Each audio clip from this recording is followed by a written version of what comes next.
it's gonna be huge for Samsung next year, as they'll be celebrating the 10th anniversary of the Galaxy S lineup by introducing the Samsung Galaxy S10. I guess you all know that the Korean giant is working to achieve every goal through the S10. Samsung has gained a lot in the past couple of years, and unfortunately they have lost it too. I'm not saying that they have lost everything, so don't get me wrong, but yeah, due to a bad marketing strategy, they have faced a percentage loss, which is not good for a company like Samsung. Now moving to the main highlight of the video, Samsung has just introduced the two new ISOCELL image sensors that are mainly aimed at multi-camera smartphones. The company has released a couple of multi-camera smartphones, so obviously they'll need to upgrade, and it's gonna be interesting with the all new 48 megapixel ISOCELL Bright GM1 and the 32 megapixel ISOCELL Bright GD1. Samsung says that these sensors will allow smartphone makers to fit several cameras inside their smartphones utilizing the ISOCELL chips. The advantages are that they allow manufacturers to use smaller modules or pack more pixels in their products.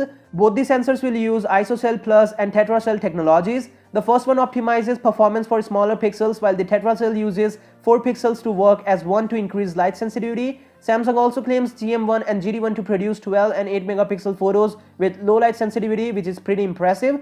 The sensors also support gyro-based electronic image stabilization and the real-time HDR when recording a video. Now, the million-dollar question is, will the Galaxy S10 have this camera upgrade? Obviously yes, as these sensors will enter mass production this quarter. Also, this technology will allow Samsung to compete with other manufacturers when it comes to camera department. So yeah, the S10 is gonna be a beast, and tell me your thoughts about this in the comments down below. I'll see you guys tomorrow in my next video. Till then, peace out.